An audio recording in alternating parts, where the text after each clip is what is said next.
El 24 de febrero de 2022, mientras el mundo observaba desde la distancia, las fuerzas rusas lanzaron lo que entonces era una invasión largamente anticipada a través de las fronteras de Ucrania. El Kremlin esperaba que Ucrania cayera en poco más de 72 horas, pero el ejército ruso pronto tropezó debido a una logística deficiente y a la feroz resistencia ucraniana. No pasó mucho tiempo antes de que el avance ruso se convirtiera en el conflicto más brutal y destructivo en suelo europeo desde la Segunda Guerra Mundial. Y recuerda que si te gustan estas historias paranormales, suscríbete para no perderte nada y apoyar el canal. Casi 1 millón de bajas han sido contabilizadas hasta 2025. El Campo del Este, antes exuberante con verdes bosques y campos, se ha convertido en un paisaje lleno de cráteres que recuerda a los campos de exterminio dejados por la Primera Guerra Mundial hace más de un siglo. La guerra urbana en varias ciudades como Mariupol y Bakhmut ha sido comparada con los sangrientos combates callejeros que tuvieron lugar en Stalingrado hace 80 años. El conflicto también se ha convertido en una aterradora exhibición de lo que realmente es la guerra moderna. Todo está siendo grabado. Los videos se vuelven virales en las redes sociales. Hubo un tiempo en que lo máximo que alguien escuchaba sobre una guerra era en el periódico. Descripciones vagas de movimientos de tropas y pérdidas. Ahora podemos ver a hombres luchando hasta su último aliento en combate cuerpo a cuerpo con cuchillos y armas pequeñas. Los soldados pueden ser observados refugiándose en trincheras, mientras pequeños drones dejan caer explosivos sobre ellos desde arriba. Otros hombres pueden ser vistos disparando salvajemente al aire y corriendo de un lado a otro tratando de esquivar drones entrantes que explotarán y los desgarrarán al impactar. Algunos drones incluso parecen burlarse despiadadamente de los hombres mientras yacen heridos e indefensos en el suelo, levantando sus manos en una rendición desesperada. El sonido de pequeñas hélices zumbando en lo alto se ha convertido en una forma completamente nueva de trastorno de estrés postraumático. Todo esto es un duro recordatorio de que, a pesar de las nuevas tecnologías, la guerra nunca cambia realmente. Sin un final a la vista, nunca se trata de quién tiene razón, sino de quién queda.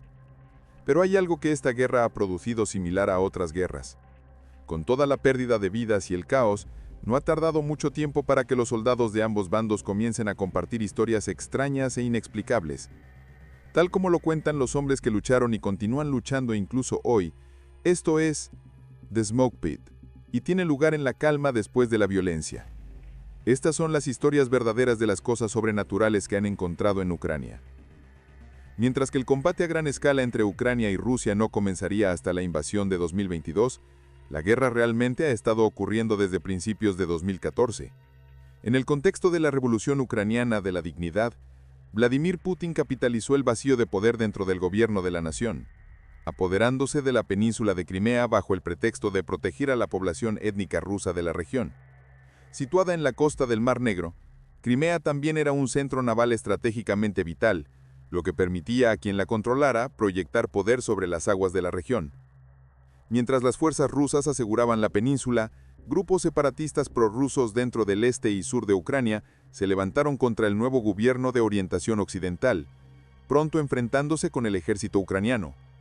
Mientras las tropas ucranianas ahora luchaban contra estos separatistas, contratistas militares privados occidentales, o PMCS, trabajaban en las sombras para contrarrestar el trabajo de operativos rusos, quienes muchos pensaban que eran fuerzas especiales rusas legítimas, desplegadas no oficialmente en suelo ucraniano. Hace un tiempo uno de estos contratistas, un hombre al que nos referiremos como Castro, se puso en contacto conmigo por correo electrónico para compartir su historia. Si bien nos ofrece una visión única de las operaciones que estaban teniendo lugar en las primeras etapas del conflicto, el relato de Castro es ciertamente una de las experiencias paranormales más tempranas de la guerra. Él escribe lo siguiente: hice 4 años y medio como contratista de seguridad trabajando para una de las firmas de contratación de defensa más grandes de los Estados Unidos. Aunque nuestra empresa en ese momento era reconocida por tratar principalmente con defensa aeroespacial, lo que aún es hoy en día, las fuerzas de seguridad menos conocidas que la empresa mantiene tienden a ser el verdadero sustento, el verdadero pan ganador. Aunque nuestras fuerzas de seguridad no son una fuerza defensiva, realizamos misiones ofensivas cuando surge la necesidad, y la necesidad surgió en 2014 con el inicio de la invasión de Crimea. Era yo joven y acababa de llegar a casa de un contrato en territorio nacional cuando me notificaron que iría a Ucrania. Parecía que Rusia estaba usando contratistas militares y soldados del ejército ruso regular sin bandera y fuerzas especiales para llevar a cabo misiones dentro de la península. Una cierta organización militar que no quería estar oficialmente involucrada, pero que quería proteger sus intereses en la Ucrania continental, envió contratos. Es algo común en las naciones menos desarrolladas tener contratistas frayando contra contratistas. Sin embargo, esto sería diferente porque aunque fueron reconocidos como contratistas, sabíamos que en realidad enfrentaríamos a soldados reales, solo que sin llevar una bandera. 2 días después, apenas 3 días después de que comenzara la invasión, yo estaba en Ucrania y me enviaron directamente a la frontera de Crimea, donde nos dieron nuestras asignaciones y nos enviaron a cumplir nuestras misiones. Últimamente me han estado preguntando mucho sobre cómo era el ejército ucraniano entonces, allá por 2014. Y bueno, para ser completamente honesto, eran geniales, los que se quedaron, al menos. Pero estaba claro que estaban mal equipados, mal trabajados y no tenían moral. Eran hospitalarios y estaban más que felices de tenernos ahí, aunque estaba claro que nosotros cargaríamos con el peso de la situación. Ellos habían dado todo lo que tenían y ahora era nuestro turno de hacernos cargo. No entraré en los detalles específicos de nuestras asignaciones, aunque encontramos resistencia con frecuencia, la naturaleza de la cual se puede encontrar en cualquier libro sobre la guerra. Lo que estoy aquí para contarles es el lado menos conocido de la guerra. Cuando los bandos clashan, cuando hay disparos, explosiones, pérdida de vida, sufrimiento, todo eso crea mucha energía. Y sin importar quién eres y en qué crees, cualquiera que haya estado ahí puede decirte lo espeso que se vuelve el aire después de un tiroteo, después de que explotan las bombas. La niebla de la guerra. Y en la niebla de la guerra pueden suceder cosas que nadie quiere reconocer abiertamente o cosas que la gente simplemente se niega a reconocer. Ninguna de estas 2 historias que voy a contar es directamente mía, aunque me las contaron personas en las que confío con todo mi corazón. Les daría mi vida a ellos y ellos la suya por mí. Así que para que mintieran, especialmente sobre lo que estoy a punto de contarles, simplemente no tiene sentido. No coincide con su carácter en absoluto. La primera historia me la contó mi querido amigo al que llamaremos Maps. Maps había sido del cuerpo de Marines anteriormente, aunque su estructura bastante fina y escuáida no daba realmente a entender que había sido un Marine. Lo llamaremos Maps porque era excelente leyendo mapas y lo disfrutaba mucho. Era algo que realmente le gustaba hacer, así que esa era su tarea permanente en nuestro grupo. Un día, mientras trabajaba en el centro de comando y control, Maps estaba estudiando cuidadosamente las carreteras de la zona cuando escuchó una transmisión de radio que llegaba de uno de nuestros pelotones de patrulla. Maps se encontraba revisando uno de esos mapas antiguos y comentaba en voz alta que sería genial si tuvieran algunas de esas malditas cosas impresas en inglés. Observaba la fecha de impresión del mapa y se preguntaba cuándo había sido impreso eso. 1985, leía. Expresaba su incredulidad diciendo que tenía que estar de broma. En ese momento la radio crepitó con urgencia. Era comando, y el pelotón 62 de patrulla informaba que estaban recibiendo fuego de contacto pesado a lo largo de la carretera norte. Se les ordenaba cubrir a los heridos y seguir disparando sin parar. Maps reaccionaba ante la gravedad de la situación expresando que aquello no era nada bueno en absoluto. El pelotón 62, o P-62 como lo llamábamos, había llamado por radio aproximadamente a las 14:45, es decir, las 2:45 de la tarde, y notificó al comando que habían encontrado fuego pesado entrante y que romperían el contacto con el enemigo y buscarían una ruta alternativa a su destino. En ese momento no reportaron bajas al principio. A las 14:52, llamaron de nuevo por radio y advirtieron que uno de sus camiones había sido golpeado por un explosivo y que el vehículo ahora era completamente inmóvil. Dijeron que desmontarían del vehículo y se moverían a los otros vehículos de la columna, informando que los 5 ocupantes del vehículo impactado habían sido heridos, pero eran ambulatorios. Nuestro comando y control en este momento comenzó a comunicarse con otros pelotones en la zona para ver si podían prestar ayuda al pelotón 62, pero no estaban teniendo mucha suerte en encontrar refuerzos disponibles. Los otros pelotones estaban demasiado lejos de su posición o ellos mismos estaban ocupados con sus propios contactos enemigos. Después de unos minutos se hicieron múltiples intentos de contactar nuevamente al pelotón 62, los cuales fallaron completamente. No hubo respuesta. Entonces pasaron 2 horas completas sin ningún tipo de comunicación y luego finalmente llegó la última llamada de ellos diciendo que todos habían sido heridos, que algunos habían perdido la vida y que necesitaban evacuación médica urgente, que necesitaban Medivac. Esto fue aproximadamente a las 17:09 según lo que Maps registró. Es importante que recuerden eso, las 17:09, justo después de las 5 de la tarde. Durante ese periodo completo de 2 horas sin comunicación, el comando finalmente había logrado encontrar suficientes tropas disponibles para enviar en su ayuda. Y así, 60 contratistas adicionales junto con algunos rezagados de las unidades restantes del ejército ucraniano formaron una fuerza de reacción rápida, una QRF, y fueron enviados a prestar ayuda inmediata. Aproximadamente a las 18 horas, es decir, las 6 de la tarde, alrededor de una hora después de la última desesperada llamada de ayuda del pelotón 62, la fuerza de reacción rápida finalmente llegó a la localización para encontrar a los 24 hombres sin vida, con sus cuerpos yaciendo dispersos en varias localizaciones por toda la zona. Verdaderamente fue una trágica pérdida de vidas humanas y la más significativa que sufrimos durante todo nuestro tiempo allá en Ucrania.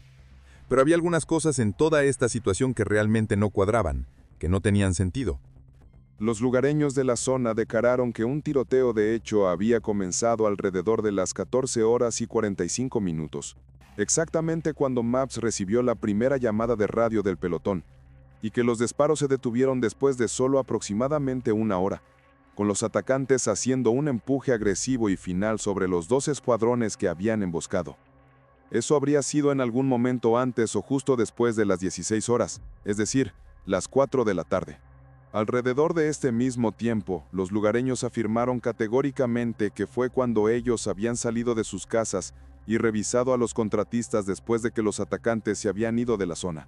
De nuevo, esto fue aproximadamente una hora después de que comenzara la lucha inicialmente. Y dijeron que encontraron a varios hombres que todavía estaban con vida en ese momento, pero que sus intentos de reanimarlos o salvarlos no funcionaron en absoluto.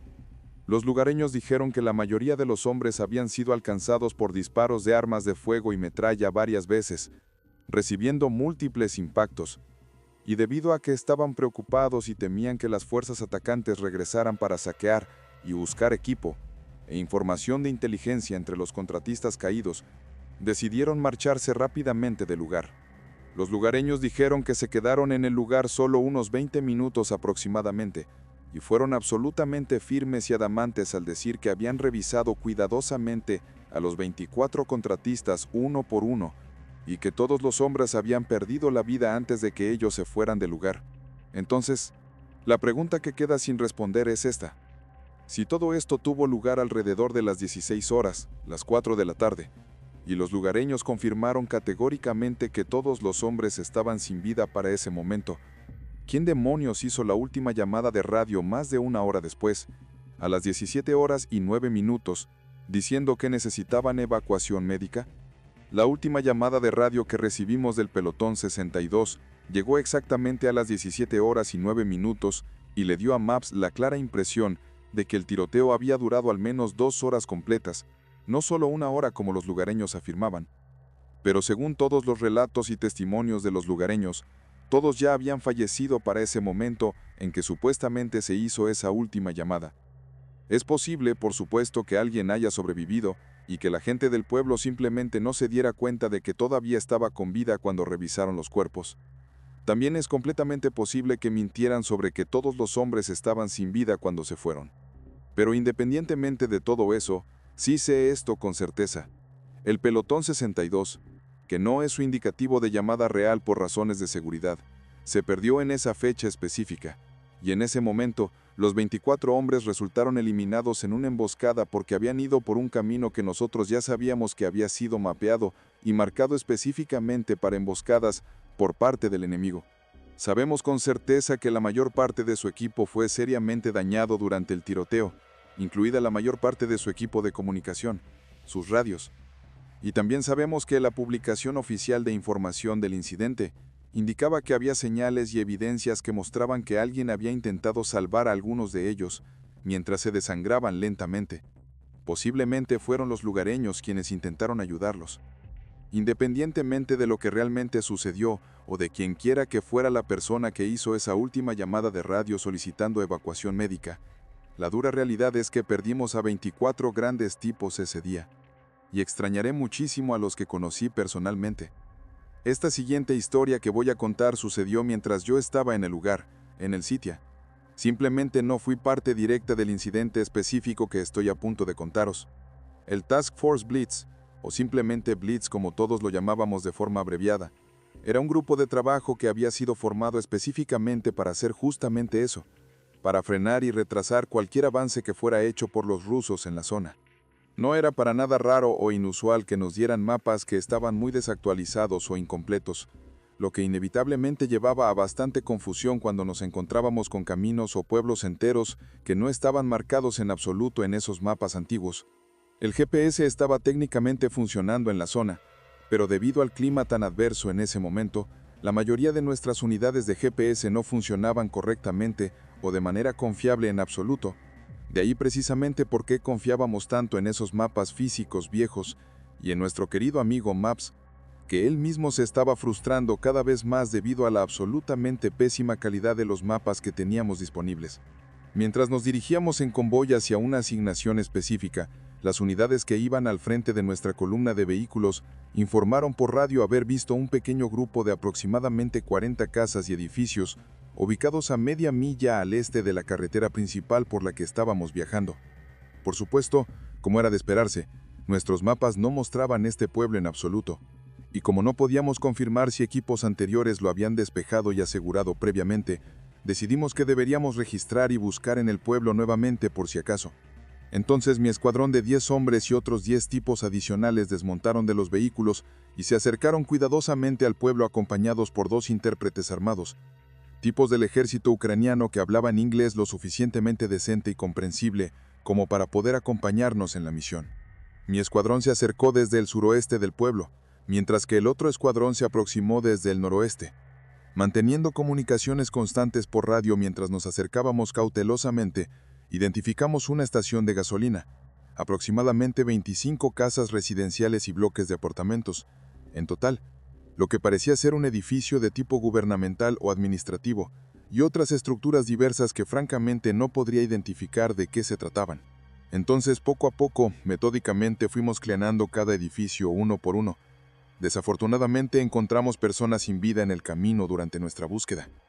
Búsquedas exhaustivas y minuciosas de nuestra parte no encontraron nada más de interés. El pueblo parecía haber sido dejado casi completamente intacto. A pesar de los fallecidos que encontramos, realmente no parecía que se hubieran producido enfrentamientos o combates aquí en este lugar.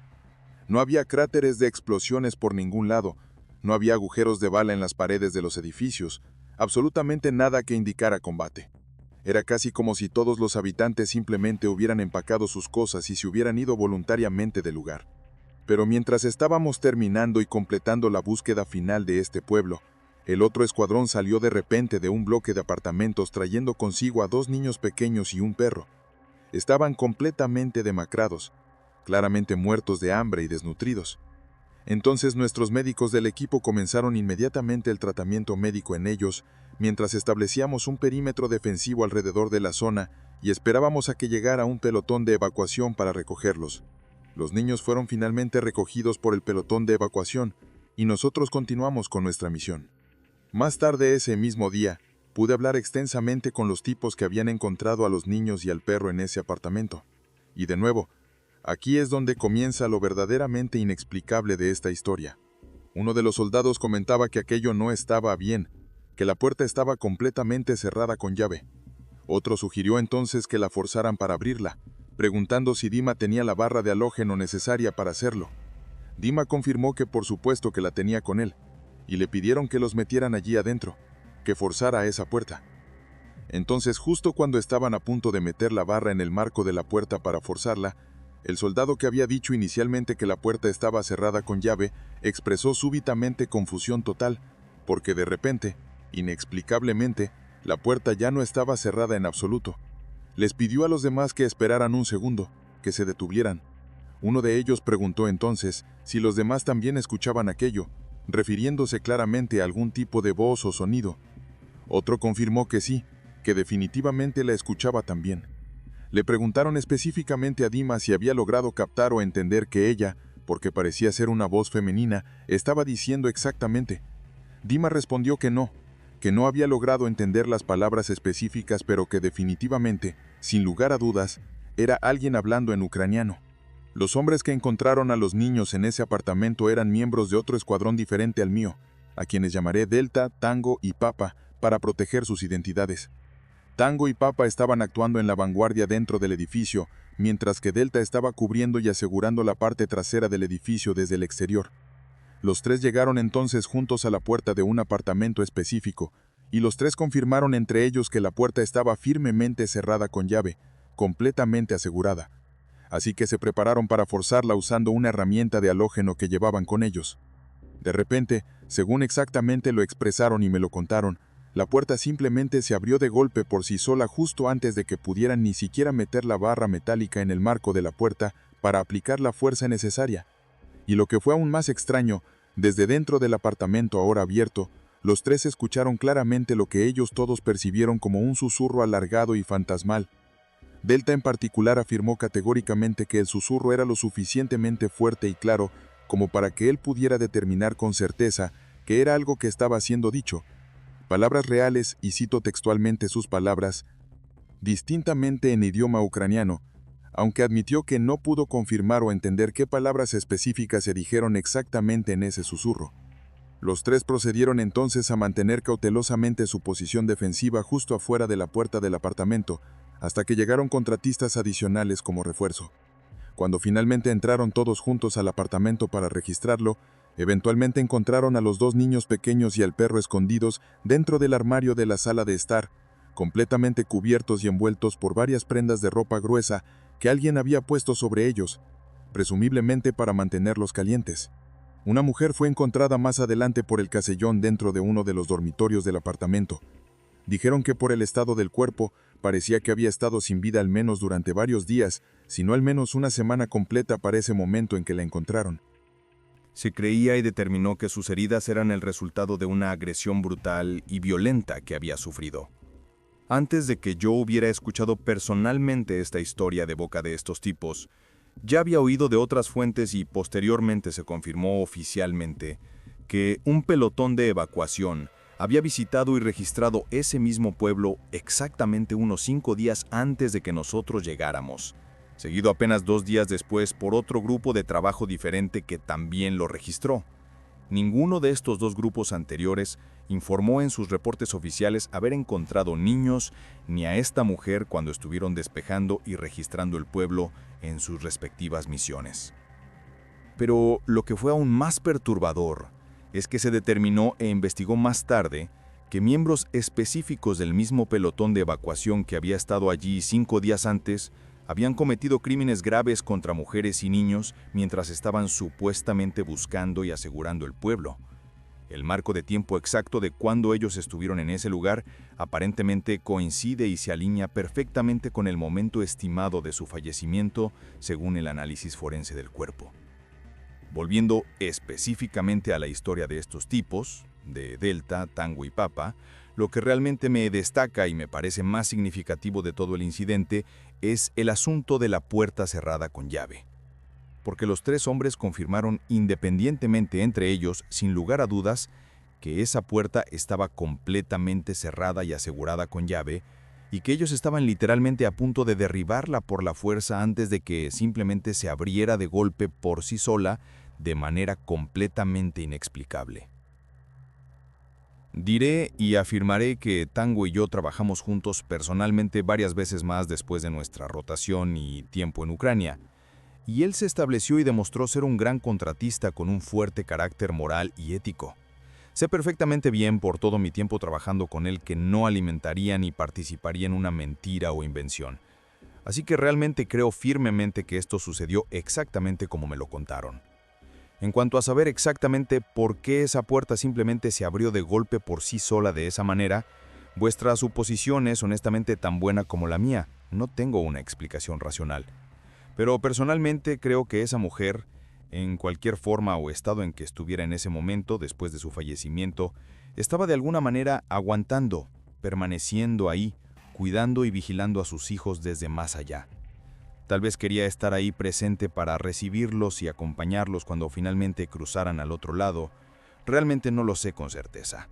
Pero tal vez, sabiendo en algún nivel que ella ya no podía físicamente salvarlos, al menos hizo absolutamente lo mejor que pudo para protegerlos de alguna forma, ya sea cerrando la puerta con llave cuando vio o percibió a nuestros tipos, a los contratistas armados, venir por el pasillo hacia el apartamento, o si la puerta ya estaba cerrada previamente por alguna otra razón. Quizá en ese momento crucial se dio cuenta o comprendió de alguna manera que nuestros tipos en realidad podían salvar a sus hijos, que éramos los buenos, y entonces tomó la decisión de arriesgarse a abrir la puerta para nosotros, para permitirnos entrar y rescatarlos. Independientemente de cómo sucedió exactamente o cuál fue el mecanismo real, lo último que escuché sobre el destino de esos niños es que solamente el perro terminó falleciendo posteriormente, así que esa madre puede finalmente descansar en paz, sabiendo que nosotros logramos salvarlos, que sus hijos sobrevivieron. 2 soldados conversaban mientras estaban de guardia en medio del frío extremo. Uno de ellos comentaba que no sabía qué cosa era peor, si los cohetes Grad que caían constantemente o ese maldito frío penetrante que los rodeaba. El otro soldado, mencionando que venía originalmente de Florida y todo eso, decía que él personalmente diría que el frío era definitivamente peor, aunque admitía abiertamente que podía estar un poco sesgado en su opinión debido a sus orígenes sureños. Añadía de manera irónica que al menos la artillería entrante, los proyectiles que caían, hacían que la sangre bombeara un poco más rápido por las venas, que al menos te mantenía un poco más caliente por la adrenalina. Entonces, uno de ellos preguntó al otro si veía algún movimiento por ahí cerca donde estaban los orcos, usando ese término despectivo para referirse a las fuerzas enemigas rusas, aquellos que habían intentado colarse sigilosamente alrededor de su posición. El otro soldado respondió con cierta resignación que eran solo esos malditos perros salvajes merodeando por la zona. Uno de ellos entonces comentó de manera sombría que suponía que no eran los únicos seres vivos por ahí fuera que estaban literalmente muriendo de hambre, ¿eh?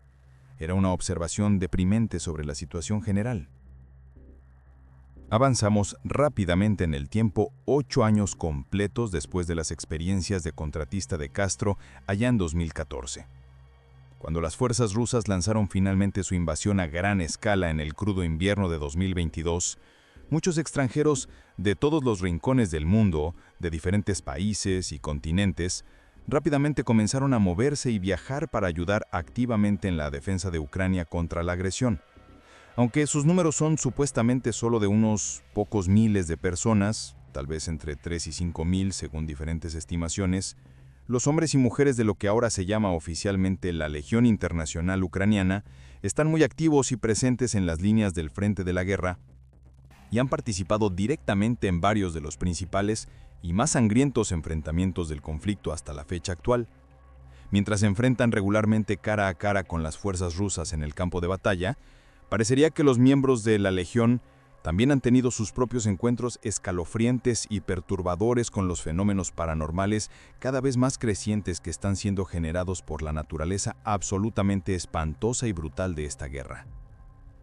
Esta próxima historia que voy a compartir, que fue compartida por primera vez públicamente con el proyecto Tales from the Grid Square, fue proporcionada por un miembro completamente anónimo de la Legión Internacional que prefiere mantener su identidad en secreto. Si bien él, como muchas otras personas racionales y con los pies en la tierra, admite honestamente que el estrés extremo de combate y la fatiga agotadora que estaba experimentando constantemente pueden haber sido un factor contribuyente en lo que vio durante esos días, simplemente no puede quitarse de la cabeza el pensamiento persistente de que lo que experimentó es demasiado extraño, demasiado específico y coherente como para ser simple alucinación, y que solo puede definirse realmente como algo genuinamente paranormal. Él escribe lo siguiente en su testimonio.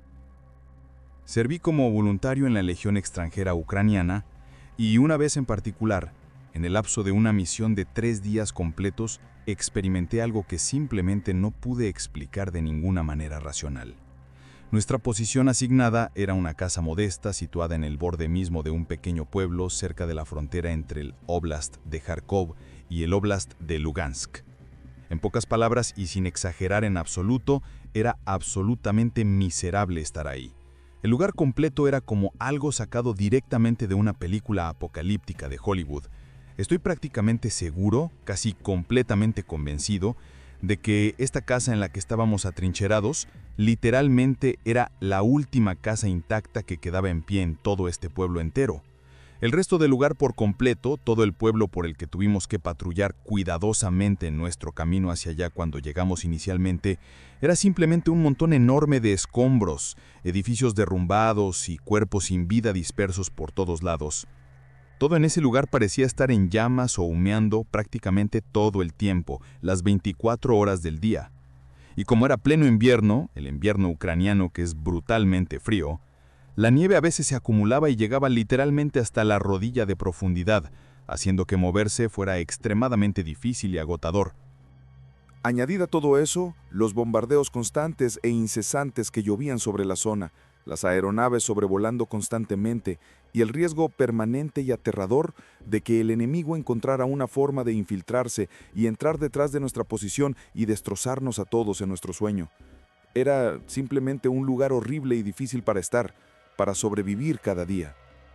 Una noche en particular, yo estaba de guardia, cumpliendo mi turno de vigilancia, mirando atentamente hacia mi puesto asignado al este de nuestra posición. Más temprano esa misma mañana, apenas unas horas antes, había confirmado visualmente la ubicación exacta de los cuerpos de 2 soldados rusos que nuestro segundo escuadrón había eliminado en un enfrentamiento previo. Ellos eran parte de un elemento de reconocimiento de 4 hombres que había sido enviado específicamente por el enemigo para sondear y estudiar esta posición nuestra unos días antes de ese momento, y uno de nuestros tipos los había cortado literalmente en pedazos con una ametralladora pesada de forma absolutamente brutal. Solo había podido ver realmente sus cuerpos claramente después de que los perros salvajes del pueblo comenzaron a alimentarse de ellos, a devorarlos. Y fue precisamente entonces, en ese momento horrible, cuando realmente los noté y pude confirmar su posición exacta. El soldado ruso que estaba más cerca de mi posición había sido completamente decapitado, le faltaba la cabeza por completo, y sus entrañas, sus órganos internos, se estaban derramando y saliendo fuera de su cavidad corporal de manera grotesca. El otro soldado había sido cortado casi completamente por la mitad, su cuerpo casi separado en 2 partes, si no directamente por el fuego devastador de ametralladora, entonces ciertamente terminado por los perros que continuaron destrozando los cuerpos. Mientras estaba allí, escaneando cuidadosamente mi sector de fuego asignado con mis gafas de visión nocturna, mis NVGs, como las llamamos, de repente vi 2 sombras negras completamente sin forma definida levantarse lentamente del suelo exactamente donde estaban ubicados estos 2 cadáveres destrozados, y como que simplemente comenzaron a deslizarse, a flotar suavemente más arriba del camino, pasando justo al lado de nuestra posición. Estaba genuinamente asustado, y mi corazón latía con fuerza, pero estas sombras realmente no parecían amenazantes o peligrosas de ninguna manera por la forma tranquila y pausada en que se movían a través del paisaje. Era exactamente como si fueran solo 2 cosas hechas de sombra oscura yendo a dar un paseo nocturno casual, como 2 personas completamente ajenas e indiferentes a la guerra horrible que estaba ocurriendo a su alrededor. Inmediatamente lo atribuí todo al agotamiento extremo que estaba sintiendo, a la privación severa del sueño después de días sin dormir adecuadamente, y al miedo constante que todos experimentábamos. Ya sabes cómo es.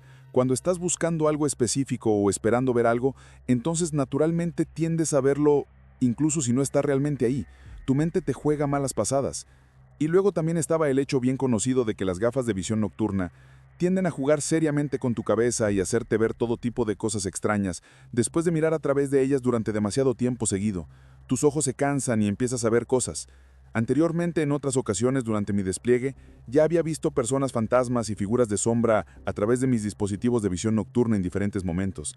Y después de un tiempo experimentando esto repetidamente, ya sabes, simplemente lo esperas, te acostumbras a ello y dejes de prestarle tanta atención porque asumes que es tu mente cansada, jugándote malas pasadas.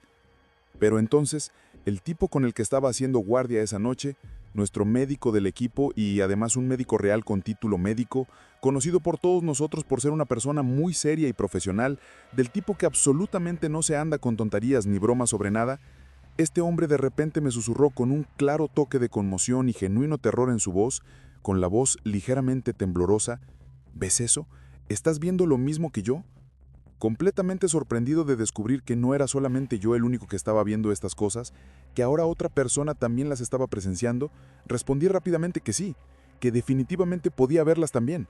Y entonces pregunté un poco distraídamente, casi sin pensar realmente en lo que estaba diciendo, si pensaba que debería dispararles, si debería abrir fuego contra esas sombras.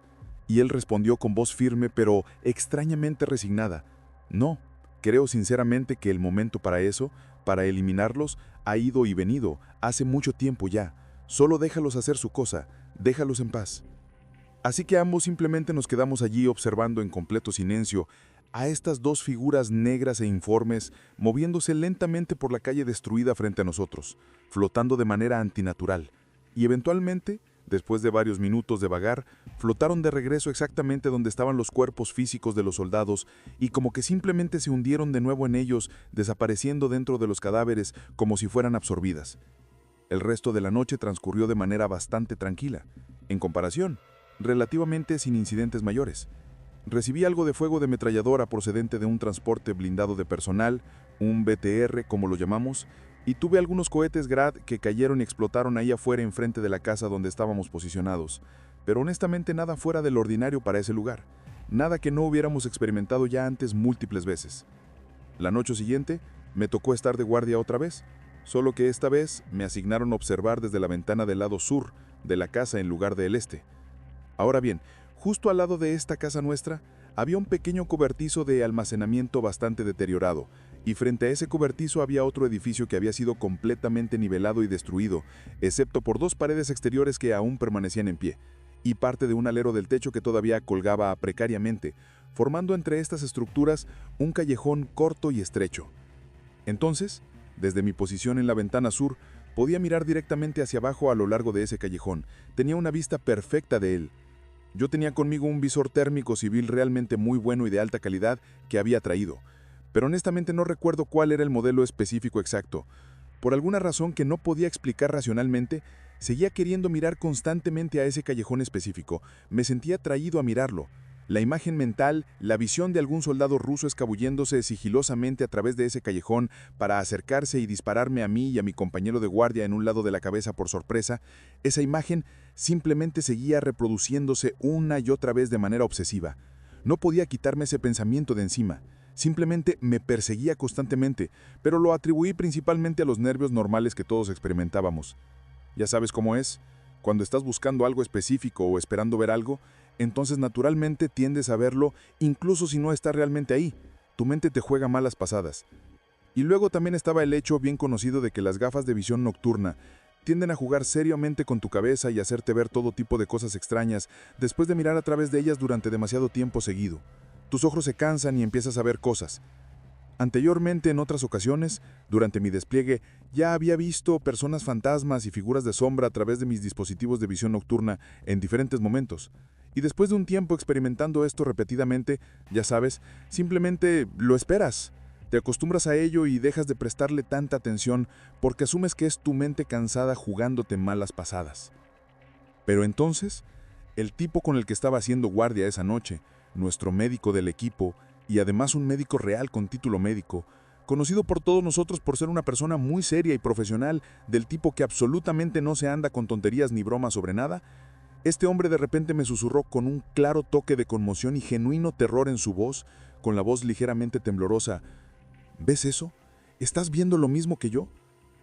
Completamente sorprendido de descubrir que no era solamente yo el único que estaba viendo estas cosas, que ahora otra persona también las estaba presenciando, respondí rápidamente que sí, que definitivamente podía verlas también, y entonces pregunté un poco distraídamente, casi sin pensar realmente en lo que estaba diciendo, si pensaba que debería dispararles, si debería abrir fuego contra esas sombras, y él respondió con voz firme, pero extrañamente resignada: no, creo sinceramente que el momento para eso, para eliminarlos, ha ido y venido hace mucho tiempo ya.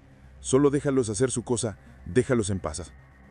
Así que ambos simplemente nos quedamos allí observando en completo silencio a estas dos figuras negras e informes moviéndose lentamente por la calle destruida frente a nosotros, flotando de manera antinatural, y eventualmente, después de varios minutos de vagar, flotaron de regreso exactamente donde estaban los cuerpos físicos de los soldados, y como que simplemente se hundieron de nuevo en ellos, desapareciendo dentro de los cadáveres como si fueran absorbidas.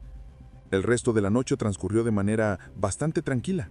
En comparación, relativamente sin incidentes mayores. Recibí algo de fuego de ametralladora procedente de un transporte blindado de personal, un BTR como lo llamamos, y tuve algunos cohetes Grad que cayeron y explotaron ahí afuera enfrente de la casa donde estábamos posicionados, pero honestamente nada fuera del ordinario para ese lugar, nada que no hubiéramos experimentado ya antes múltiples veces. Mientras leía cuidadosamente estas historias una y otra vez en preparación para grabar este episodio, algo que Castro me dijo específicamente en nuestro intercambio de correos electrónicos realmente se quedó grabado en mi cabeza, resonando constantemente. En cuanto a lo sobrenatural y la guerra, a la conexión entre ambos, él dice reflexivamente lo siguiente: cuando tienes tanta energía siendo gastada y liberada en un lugar, con todos los disparos constantes, los explosivos detonando, los gritos de hombres aterrorizados, la pérdida de vidas y de extremidades de manera tan violenta y traumática, todo eso tiene que dejar algo atrás necesariamente, tiene que crear o generar algo. La fricción entre dos objetos crea calor, el agua fluyendo con fuerza crea una fuerza física, el viento moviéndose crea movimiento y cambio, y de manera similar, la guerra y la pérdida violenta de vidas humanas crea algo también, algún tipo de energía o fenómeno, o al menos alimenta algo que ya existe en otro plano de la realidad. Es un pensamiento realmente interesante y profundo que él tuvo, casi como una aplicación científica o física para explicar lo paranormal. Pero eso es justamente lo que es. La gente que ve estas cosas, que experimenta estos fenómenos inexplicables, naturalmente van a tratar de darle algún tipo de sentido, de encontrar alguna explicación que sus mentes puedan procesar y aceptar. Como se dijo y estableció anteriormente al principio de este relato, la guerra en Ucrania es absolutamente horrenda. Es una de las cosas más terribles que está ocurriendo en el mundo actual. Pero como todas las demás guerras que la humanidad ha librado a lo largo de su sangrienta historia, inevitablemente terminará en algún momento, llegará a su fin. Es solo el número exacto de personas que tienen que perecer primero, cuántas más vidas tienen que perderse antes de que finalmente termine, lo que aún no sabemos, lo que permanece como una incógnita terrible. La guerra es algo feo, algo horrible y destructivo por naturaleza. Como con todas las otras guerras que han sido libradas en suelo europeo, a lo largo de los siglos y milenios, la Tierra eventualmente sanará sus heridas físicas con el tiempo. Las ciudades bombardeadas y los pueblos destruidos serán reconstruidos ladrillo por ladrillo, junto con las vidas completamente destrozadas de las familias que permanecen, de los sobrevivientes, cuyo único pensamiento constante y deseo será querer dejar la guerra atrás, olvidarla y seguir adelante de alguna manera. Pero historias como estas que he compartido con vosotros hoy realmente te hacen preguntarte profundamente sobre los fallecidos, sobre aquellos que no sobreviven. ¿Qué les sucede realmente? ¿A dónde van? ¿Se quedan algunos atrapados aquí de alguna manera? Supongo que tú y yo, todos nosotros, lo descubriremos algún día cuando nos llegue nuestro momento.